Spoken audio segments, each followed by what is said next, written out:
सो ये आपको जैसे यहाँ पे प्रॉब्लम दिया हुआ है, और इस प्रॉब्लम को हमने क्या किया, वोगल्स अप्रोक्सीमेशन से सॉल्व भी किया हुआ है, ठीक है, ये प्रॉब्लम। तो इसमें क्या दिया हुआ है आपको, एक मैन्युफैक्चरिंग कंपनी है, उसका कंपनी है 3 प्लांट, ठीक है, P1 P2 एंड P3। तो ये आपके 3 प्लांट है, P1 P2 P and P, which supply to the distributors located at A, B, C, D and E, ठीक है। ये प्लांट है, वो सप्लाई दे रहे हैं डिस्ट्रीब्यूटर जो कि लोकेटेड हैं ये A, B, C, D and E वाले लोकेशंस पे, ठीक है। Monthly plant capacity are 80, 50 and 90, ठीक है। ये प्लांट है, इनकी कैपेसिटी क्या है 80, यहाँ पे 50 और ये लास्ट वाला हो गया आपका 90, ठीक है, ये आपको दिया हुआ है। और सिमिलरली आपको क्या दिया हुआ है, monthly requirement of distributor are 50, 40, 40, 80 and 40, ठीक है। तो आप यहाँ पे लिख लो 50, 40, 40, 80 एंड 40, ठीक है। तो ये आपका मैट्रिक्स कंप्लीट हो गया। अब आगे देखते हैं क्या लिखा है। Unit transportation cost are given in the table below in rupees, ठीक है, रुपीज में दिया हुआ है। Determine an optimal distribution for the company in order to minimise the total transportation cost. तो आपका ऑब्जेक्टिव क्या है, टोटल ट्रांसपोर्टेशन कॉस्ट को मिनिमाइज करना। तो जैसे ही आपके पास ये मैट्रिक्स कंप्लीट होता है, आपके पास सारे सप्लाई सारे डिमांड आ जाते हैं, तो फर्स्ट काम आपको क्या करना है, हमेशा प्रॉब्लम बैलेंस है कि नहीं है आप चेक करोगे, ठीक है। तो आप समेशन ऑफ ए लोगे, इसको हम सप्लाई को क्या कहते हैं, ए कह देते हैं, ठीक है। ये आपका ए आई हो गया और ये आपका डिमांड जो है वो बी हो गया। तो ठीक है, इसका समीशन आपका कितना आएगा 220 आ रहा है, ठीक है। और आपका डिमांड का सम कितना आ रहा है 250 आ रहा है। तो ये क्या है, दोनों इक्वल नहीं है। तो आपका क्या कम हो रहा है, आपका सप्लाई कितने यूनिट से कम हो रहा है 30 यूनिट से आपका सप्लाई कम हो रहा है। तो जब 30 यूनिट से आपका सप्लाई कम हो रहा है, तब आप क्या करोगे,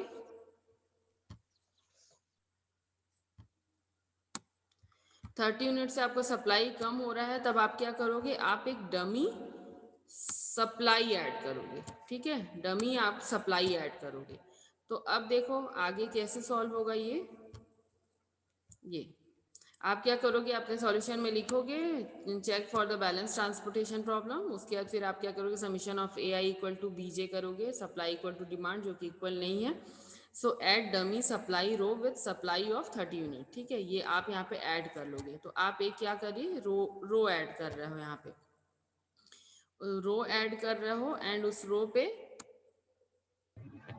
आपने एक रो ऐड किया और इस रो में आपने 30 यूनिट का सप्लाई दे दिया, ठीक है, 30 यूनिट आप सप्लाई दे दिए। उसके बाद फिर आपका क्या है, इस पे जो कॉस्ट सेल की वैल्यू होगी वो क्या होगी, आपको 0 0 दे देना है, ठीक है, 0 0 दिए। उसके बाद फिर आप नेक्स्ट क्या करोगे, ये आपका प्रॉब्लम स्टैंडर्ड फॉर्म में कन्वर्ट हो चुका है। अब आप इसमें वोगल्स अप्रोक्सीमेशन लगा के बेसिक इनिशियल सॉल्यूशन आप फाइंड आउट कर सकते हो, ठीक है। तो ये आप वोगल्स अप्रोक्सीमेशन से आपने क्या किया, सॉल्व कर लिया। तो ये तो आप बहुत प्रैक्टिस कर चुके हो, तो ये तो आपसे बन ही जाएगा। और इवन ये प्रॉब्लम हमने क्लासरूम में डिस्कस भी किया था, ठीक है। तो देखो यहाँ पे आपका क्या आ गया, आपका z इक्वल टू आ गया 920 रुपीज़, ठीक है, 920 रुपीज़ आ गया। उसके बाद फिर आप क्या करोगे, अब ये प्रॉब्लम आपको ऑप्टिमल है कि नहीं ये आप चेक करोगे। तो ऑप्टिमल चेक करने के लिए आपका सबसे पहला कंडीशन क्या होता है, m + n - 1 is equal to number of allocation है या नहीं, ये आप चेक करते हो। तो यहाँ पे देखो कितने अलोकेशन हमने किए हैं, 1 2 3 4 5 6 और ये 7, ठीक है, 7 अलोकेशन हमने यहाँ पे किया है। और ये m + n - 1 करने से कितना आएगा, ये हो गया हम लोग का 5 + 4 5 + 4 कितना हो गया हमारे पास 9, ठीक है, 9 माइनस 1 इज इक्वल टू कितना होता है, 8 होता है, ठीक है। 9 माइनस 1 इज इक्वल टू 8 होता है, लेकिन हमारे पास अलोकेशन आ रहा है 7 जो कि नॉट इक्वल टू हो गया। तो हमको क्या करना पड़ेगा, एक कहीं पे भी इंडिपेंडेंट पोजीशन पे जहाँ पे लूप फॉर्म ना होता हो वैसे प्लेस में हमको एप्साइलन ऐड करना होगा, ठीक है। और एप्साइलन क्या होता है कि एक मिनिमम एक पॉजिटिव क्वांटिटी होती है जिसकी वैल्यू इज इक्वल टू, हम अप्रॉक्स जब कैलकुलेशन में रखते हैं तो हम जीरो मान लेते हैं, ठीक है। तो वो वैल्यू हम यहाँ पे ऐड करेंगे। तो अब उसको देखते हैं कि वो हमको किस प्लेस में ऐड करना है, ठीक है। तो उसके लिए देखो यहाँ पे क्या है, to perform the optimality apply MODI method, modified distribution method या फिर यूवी मेथड, ठीक है। तो ये मेथड अप्लाई करने से पहले हमने क्या किया, वही कंपलसरी कंडीशन हमारा चेक किया, m plus N minus one is equal to number of allocation, ठीक है, जो कि हमारा इक्वल नहीं आ रहा है, ठीक है। तो हम क्या करेंगे, as the number of allocation is 7 which is less than the m plus n minus 1 is equal to 8, so the current solution is degenerate, ये degenerate कहलाता है, ठीक है। now allocating infinitely small but positive value, ठीक है, epsilon at a vacant minimum cost cell, ठीक है। कहाँ पे आपको एप्सिलॉन अप्लाई करना है, जो भी आपका मिनिमम कॉस्ट सेल है उस पे, ठीक है। Such that all allocation remain at an independent position, ठीक है। ये इंडिपेंडेंट पोजीशन, ये दो टर्म आपके इंपॉर्टेंट है। In the final solution we put epsilon equal to 0 to calculate the total cost, ये, ठीक है। तो इन अब यहाँ पे देखो, जहाँ पे भी ये हमारा टेबल था, ठीक है, ये मैट्रिक्स था हमारा, इसमें क्या है कि जो भी जहाँ भी अलोकेशन नहीं हुआ है ना, इन जगह पे जो अलोकेशन नहीं हुआ है उससे आप क्वेश्चन जो गिवन है वहाँ से आप देख लोगे कि कहाँ पे मिनिमम कॉस्ट सेल है, ठीक है। तो यहाँ पे क्या हो रहा है कि इन लोकेशंस पे सब जगह मोर देन जीरो ही है, बट ये जो हमने एक्स्ट्रा ऐड किया है इन जगह पे आपका सबसे मिनिमम आ रहा है इस प्रॉब्लम में, ठीक है। बाकी आपकी किसी और प्रॉब्लम में 2, 3, 1, 15 पर जो भी मिनिमम कॉस्ट सेल होगा जहाँ पे एलोकेशन नहीं हुआ है, आप सबसे पहले उसको सेलेक्ट करोगे, ठीक है। और उसके बाद फिर आप लूप बनाना शुरू करोगे, ठीक है। तो जैसे हमने ये वाला पोजीशन लिया, ठीक है, ये वाला सपोज मान ली यहाँ पे एलोकेशन नहीं रहता, हम ये जीरो को लेते, तो ये जीरो के साथ भी देखो लूप बन रहा है क्या, कोई भी यहाँ गए, यहाँ गए, फिर ये देखो लूप नहीं कंप्लीट हो रहा क्योंकि हमको कॉर्नर एलिमेंट पे एलोकेशन नहीं मिल रहा है। तो ऐसे ही कोई सा भी आप रैंडम जीरो ले लोगे तो यहाँ पे तो किसी भी जीरो में एलोकेशन कंप्लीट नहीं हो रहा है, तो आप किसी भी जीरो को ले सकते हो, वहाँ पे आप एप्सिलॉन ऐड कर दोगे। अब आप कैलकुलेट करोगे तो m plus N minus one is equal to number of allocation आ जाएगा, क्योंकि आपने एक एलोकेशन कम हो रहा था वो आपने एक्स्ट्रा ऐड कर दिया। और वही होगा कि इस एलोकेशन वाले एलिमेंट से आप चलना शुरू करोगे, जहाँ पे एलोकेशन मिलेगा वहाँ से आप टर्न करोगे। तो मैं यहाँ से टर्न करके मैं यहाँ गई, यहाँ से टर्न करके मैं यहाँ गई, यहाँ से टर्न करके मैं यहाँ गई, बट अब यहाँ से मैं चाहे ऊपर जाऊँ तो भी मेरे को एलोकेशन नहीं मिल रहा, नीचे जाऊँ तो भी एलोकेशन नहीं मिल रहा। तो अल्टीमेटली हम लोग का लूप फॉर्म नहीं हो पा रहा है, ठीक है। हम लूप कैसे फॉर्म करते थे कि एक प्लेस से स्टार्ट करते थे और वहाँ से जहाँ जहाँ लोकेशन है बस उसी जगह से हम टर्न कर सकते थे हैं। हम डायगोनली नहीं जा सकते हैं क्योंकि हमको सिर्फ या तो अपवर्ड जाएंगे या तो हम फ्लैट मतलब हॉरिजॉन्टल जाएंगे या तो वर्टिकल जाएंगे, हम डायगोनली नहीं जा सकते। तो यहाँ पे लूप फॉर्म नहीं हो रहा है, तो हम कह सकते हैं कि ये एप्सिलॉन एक इंडिपेंडेंट पोजीशन पे है। तो यहाँ पे आप एप्सिलॉन ऐड कर लोगे, उसके बाद फिर ऐड करने के बाद आप क्या करोगे, अब यहाँ पे आप मॉडिफाइड डिस्ट्रीब्यूशन मेथड का जो आपका फर्स्ट स्टेप है वो आप अप्लाई करोगे। फर्स्ट स्टेप आपका क्या होता है कि आपको कॉस्ट सेल मैट्रिक्स बनाना होता है, किसके लिए बनाना होता है बताओ, कोई बोलेगा? अलोकेटेड के लिए कि अनअलोकेटेड के लिए?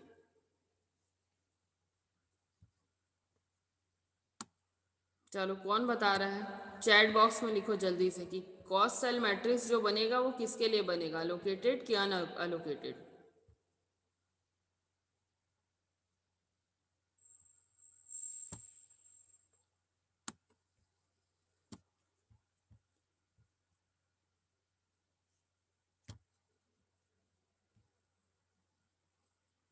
हाँ ठीक है, महेश्वर ने आंसर दिया कि लोकेटेड सेल के लिए बनेगा, ठीक है, वेरी गुड।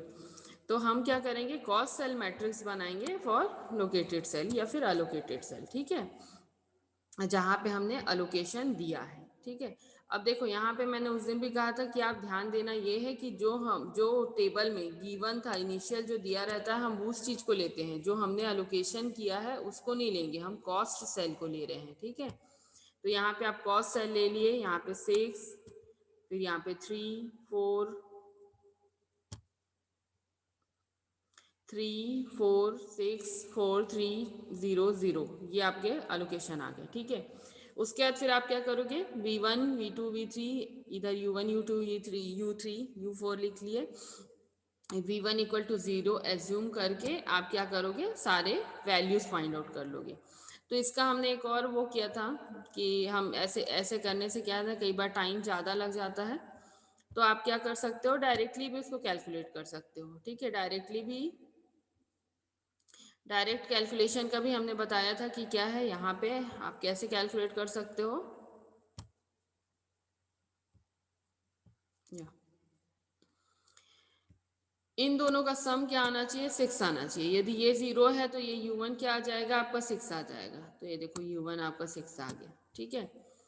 फिर क्या है, U1 आपको पता चल गया, U1 आपका 6 है, 6 मतलब 3 माइनस 6, तो आपका क्या आ जाएगा, U4 आपका आ जाएगा -3, ठीक है। हमेशा क्या करो, ये जो सेल वैल्यू माइनस U1 या फिर सेल वैल्यू माइनस V1 करोगे तो आपका नेक्स्ट वाला आ जाएगा, ठीक है। तो यहाँ पे क्या होगा, ये आपका V4 आ गया। अब V4 पता चल गया आपको, और V1 पता है, और ये आपको U1 पता है, ठीक है। तीन ही वैल्यू आपको पता है, तो पहले जो पता है उसी से फाइंड आउट करते हैं। ये जैसे U4 आपको पता है, U4 आपका क्या है, -3 है, ये -3 है। तो अब क्या करोगे, सेल वैल्यू माइनस V4, तो क्या होगा, सेल वैल्यू आपकी 3 है माइनस, और V4 की वैल्यू -3 है, तो क्या आ गया, 3 + 3 हो गया ये, और ये बन जाएगा 6। तो U3 आपका देखो, U3 आपका कहाँ पे है, हाँ ये U3 आपका 6 आ गया, ठीक है। उसके बाद फिर सिमिलरली आप इसको कैलकुलेट करोगे, ये U3 पता चल गया, U3 पता चल गया, तो ये क्या हो जाएगा, 4 - 6, तो V3 आपका क्या आ जाएगा, -2 आ जाएगा। ये देखो V3 आपका -2 आ जाएगा। तो वैसे ही हमेशा क्या फॉर्मूला यूज करोगे आप, सेल वैल्यू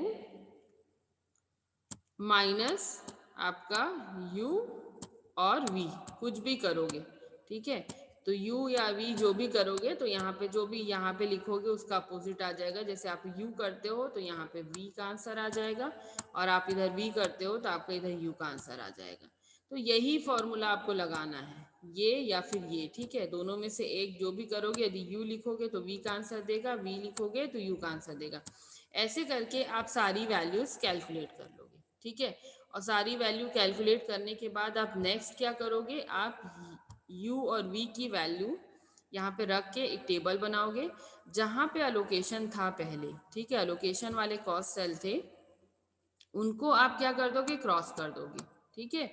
और जो अनअलोकेटेड सेल है उसके लिए U + V को मिला के एक U + V मैट्रिक्स बना लोगे, ठीक है, U + V मैट्रिक्स बना लोगे। उसके U + V मैट्रिक्स बनाने के बाद आपका आंसर ये आ रहा है, ठीक है। जैसे यहाँ पे देख लो आप, 6 + -2, तो क्या आ गया, आपका 4 आ गया, ठीक है। वैसे यहाँ पे ये आपका 6 है, ये आपका हाँ ये आपका 0 है, तो 6 + 0 आपका क्या आ गया, 6 आ गया, ठीक है। तो U + V को जोड़ोगे, जो भी वहाँ पे आएगा अनअलोकेटेड सेल के लिए, जहाँ पे अलोकेशन आपने नहीं किया था उनके लिए वो वैल्यू रख दोगे, ठीक है।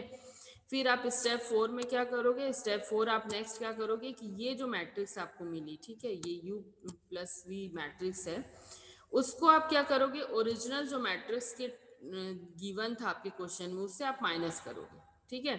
तो उससे जब आप माइनस करोगे तब आपके जो टर्म्स आ रहे हैं, जैसे यहाँ पे 4 है, और आपके ओरिजिनल जो आपके क्वेश्चन गिवन था वहाँ पे हम देखते हैं एक बारी जाके कि क्या था वहाँ पे, ठीक है।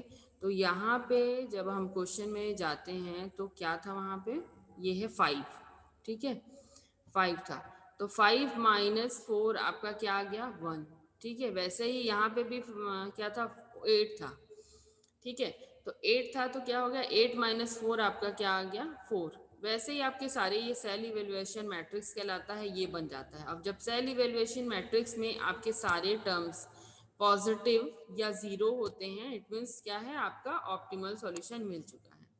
तो इससे पहले सॉल्यूशन में जो भी z की वैल्यू आई थी, जैसे कि हमारी 920 आई थी, तो ये 920 ही आपका क्या होगा ऑप्टिमल सॉल्यूशन होगा। ठीक है, ये 920 आपको ऑप्टिमल सॉल्यूशन होगा।